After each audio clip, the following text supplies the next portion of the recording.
Come here. Here you go. What do you think? Oh, you like your cookies? You like your cookies? Can you sit? Good boy, yes. Or even a paw. Hey, they got you it all. Sit. Yes, good boy.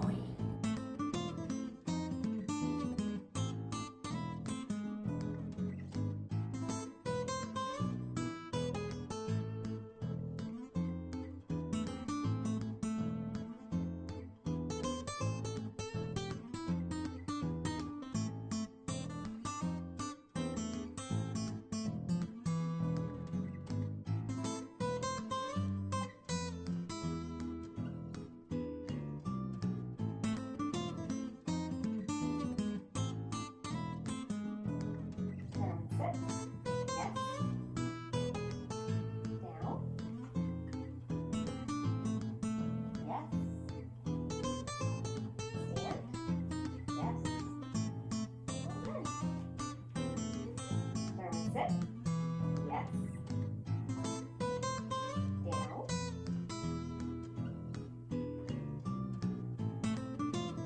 Yes. Stand. Yes. Good boy. Well done. Good boy. Then leave it. 1, 2, 3, 4, 5, 6, 7, 8, 9, 10. Yes, take it. Good boy. Darwin, watch me. 1, 2, 3, 4, 5, 6, 7, 8, 9, 10. Yes, good boy. Well done. Good job. Down, sit. Stay. Yes. Stay. Yes.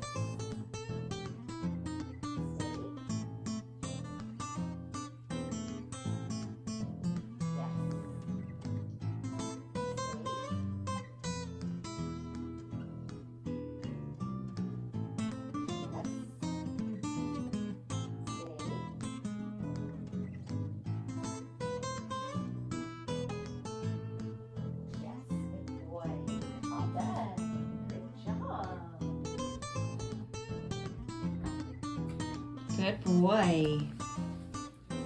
Let's go. Darwin, go kennel. Yes. Darwin, stay. Yes. Stay. Yes. Stay. Yes. Stay. Yes. Stay. All in. Darwin, stay. Yes, good boy. All in. Sit. Yes. Stay. Yes. Stay. Yes. Stay. Yes. Stay. Yes, good boy. Alden, good job.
we're going to show you how Darwin does for our off-leash hikes. Ready, Darwin? Let's go. Good boy. So I always start out with a high rate of reinforcement, rewarding them every single time they check in at the beginning. And then as I see that they're staying nice and close, then I can start to lower that rate of reinforcement. What I want to try to do is find the sweet spot between rewarding enough so that they will check in here and there, but not so much that they never leave your side. So I am hoping he'll start to go off and sniff and explore a little bit, and then here and there check in for his treat. As I'm feeding the treats, it's important to remember that we don't just go from giving a whole bunch of cookies to no cookies at all. We're going to switch it up, sometimes with affection and praise. Sometimes he gets a cookie and sometimes he doesn't. So the idea is we want to reward them enough to keep them playing the game. And we want them to learn that we do still give them something even if we're not going to give a treat every time. So for behaviors that we don't like jumping up for attention or barking at us or any kind of demanding behaviors that we don't like, we actually ignore those behaviors and walk away and teach them that doesn't work to get them anything, and then they give up on the behavior.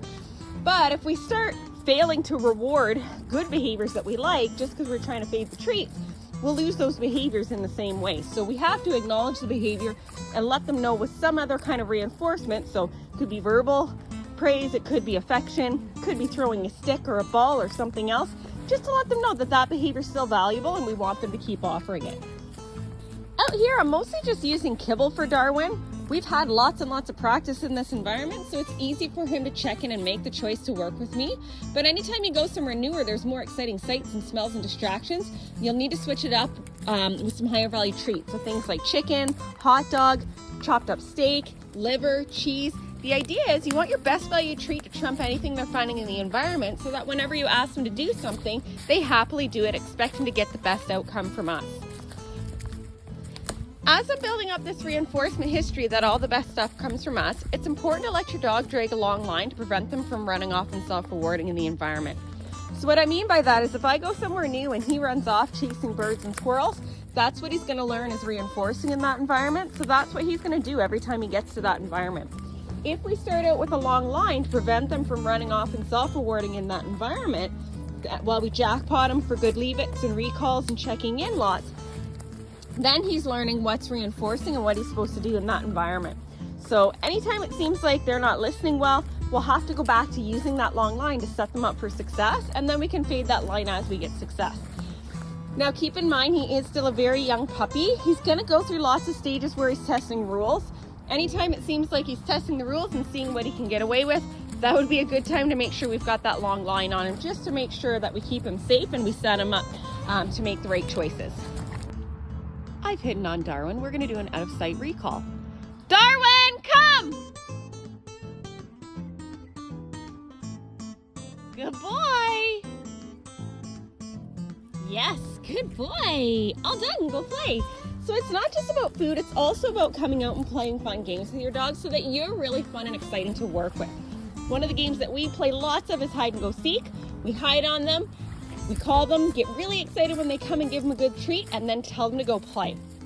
Telling them to go play at the end is a really important part of the equation, and it's a common mistake that a lot of puppy owners make is they call them before they leave fun places, and then they start to resist coming when called because they're learning that the recall actually ends the fun.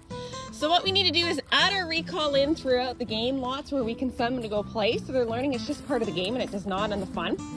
If it actually is time to leave somewhere fun, what I do is call them and leash them, give them a good treat, and then say go play and let them play for a few more minutes while they're dragging their leash. And then after a few minutes of them playing, pick up the leash and say let's go or some other cue. Don't use your word come, because the idea is we don't want the word come to be associated with anything negative. Along the same lines, don't use the word come to do anything that you think he might not like. So I don't use the word come and then get them to go in the bath or do their nails. I also don't use the word come to get them to do anything they seem unsure about. So, for example, if he was nervous about going through a doorway or across a certain surface, I wouldn't use the word come to encourage him to do that because we risk making a negative association with that word. I want that association to be like hearing the music of the ice cream truck where it always predicts something fantastic's going to come. They come racing in expecting to get a really good treat, and then we say go play and they get to keep having fun. Darwin's headed up ahead there. I'm going to change directions and let him know with the this way cue. Darwin, this way! Yes, good boy. All done, go play.